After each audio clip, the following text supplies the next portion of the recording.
High friends, welcome to my channel foodie রিঙ্কুদে। আমার সকল কাছে দূরের বন্ধুরা, আশা করি সবাই ভালো আছো, আমিও ভালো আছি। দেখো, তোমাদের সামনে আমি নিয়ে চলে এসেছি দই ছানার রুই রেসিপি।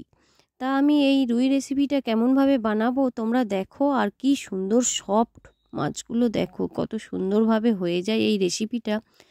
তোমরা এরকমভাবে বানাও, দেখবে তোমাদের ভীষণ ভীষণ ভালো লাগবে। আর এত টেস্টি হয় এই রেসিপিটা, তোমরা না একবার বানিয়ে খেলে বুঝতে পারবে না কেমন এই রুই রেসিপিটা। এত সুন্দর টেস্টি হয়েছিল, সত্যি কথা, খেতেও যেমন ভালো লাগছিল আর দেখতেও দেখো দারুণ হয়েছে। চলো তাহলে দেখে নাও আমি কেমনভাবে বানাই, আমার সাথে থাকো। এখানে আমি দেখো রুই মাছ নিয়ে নিয়েছি 5 পিসের মতো। প্রথমে আমি লেবু, একটুখানি লেবু চেপে, মানে পাতিলেবুর রস একটু চেপে দিয়ে দেবো। এতে মাছের যে আঁশটানি গন্ধটা থাকে, সেই আঁশটানি গন্ধটা থাকবে না। সামান্য পরিমাণে লবণ মিশিয়ে নিচ্ছি। দেখো, নুন আর একটু লেবু মাখানো হয়ে গেছে। আমি কড়াই নিয়ে নিয়েছি, সাদা তেলে বানাবো। আর এটা কিন্তু সাদা তেল দিয়েই করতে হবে, আর এতে হলুদ যাবে না। দেখো, আমি অল্প মানে রিফাইন্ড অয়েল দিয়ে দিয়েছি, তার সাথে 1 চামচের মতো ঘি দিয়ে দিয়েছি। এই ঘিটা আমি বাড়িতেই তৈরি করেছি। 1 চামচের মতো ঘি দিয়ে দিলাম, নিয়ে মাছগুলো ভেজে নিচ্ছি।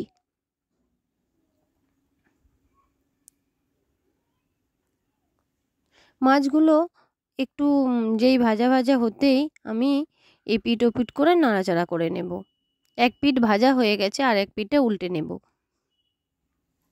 দেখো, এখানে আরেক পিস মাছ ছিল, সেটাও দিয়ে দিচ্ছি পরে। আর এখানে এই 4 পিস মাছ ভাজা হয়ে গেছে, আমি এইগুলো সব তুলে নিয়েছি। মাছ ভাজা তেল ছিল, আমি আর তেল দেবো না। ওখানেই আমি অল্প 1/2 চামচের মতো কালো জিরে দিয়েছি, আর একটা গোটা বড় সাইজের টমেটো কুচি করে নিয়ে দিয়ে দিয়েছি। আর এখানে 1/2 চামচের মতো ধনে গুঁড়ো আর একটু এটা গোলমরিচের গুঁড়ো দিলাম 1/2 চামচের মতো। সামান্য পরিমাণে লবণ দিলাম, নিয়ে সব ডাস্ট মশলাগুলো দিয়ে টমেটোটাকে দিয়ে ভালোভাবে নাড়াচাড়া করে নেবো। আর এখানে দেখো, 1/2 চামচের থেকে অল্প একটু কম লঙ্কা গুঁড়ো দিলাম, লাল লঙ্কা গুঁড়ো দিলাম ঝালটা। এদিকে আমার মশলাটা মানে হতে থাক, আর এদিকে দেখো আমি একটা বাটি নিয়ে নিয়েছি। এই বাটিতে কিছুটা পরিমাণ আমি দই নেব। দইটা মানে রেড কাউ ছিল, আর এখানে অল্প একটু লবণ দিয়ে দেবো। ভালোভাবে লবণ আর দইটাকে ফেটিয়ে নেব।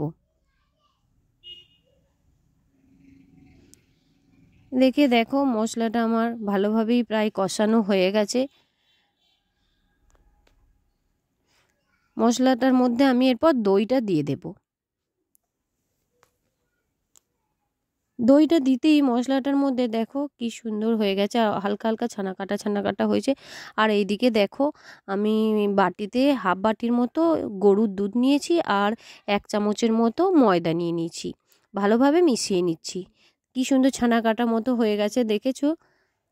আর এই রেসিপিটা খেতে কিন্তু সত্যিই খুব ভালো লাগে। আমি এরপর এই মশলাটার মধ্যে দুধ দুধ আর যে ময়দাটা গুলে রেখেছিলাম, সেই গোলা জলটা দিয়ে দিলাম। একটুখানি ফুটে উঠলেই আমি মাছগুলো দিয়ে দেব।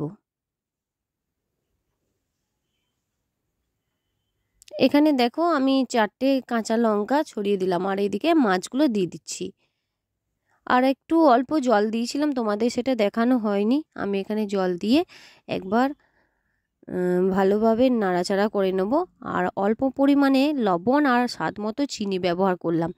আর ওপর থেকে আমি একটু গরম মশলা গুঁড়ো দিয়ে দিলাম। এখানে তোমরা যারা চিনি খেতে ভালোবাসো না, তারা কিন্তু এটা না দিলেও পারো। একবার ফুটে গেছে দেখো, আর আমার এই রেসিপিটা, রুইয়ের রেসিপিটা হয়েও গেছে। আমি থালায় ঢেলে নিয়ে তোমাদের দেখাচ্ছি। দেখো, থালায় ঢেলে নিয়েছি আমি, আর কি সুন্দর হয়েছে দেখো, শুধু দারুণ দারুণ। সত্যি বন্ধুরা, তোমরা আমার মতো এরকমভাবে করবে, খেতে কিন্তু অসাধারণ লাগবে। আর দইটা দিতে দেখো কি সুন্দর দই ছানার মতো হয়ে গেছে, আর দারুণ খেতে হয়েছিল।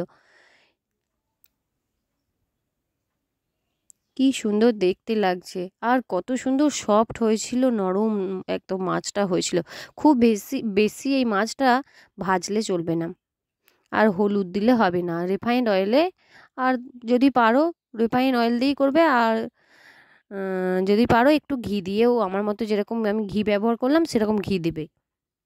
চলো বন্ধুরা, আমি তাহলে এখানেই মানে তোমাদেরকে বলি, যদি আমার এই ভিডিওটা আমার এই রেসিপিটা যদি ভালো লাগে, আমার সাথে থাকবে, লাইক কমেন্ট শেয়ার সাবস্ক্রাইব করে আমার পাশে থাকার অনুরোধ রইল।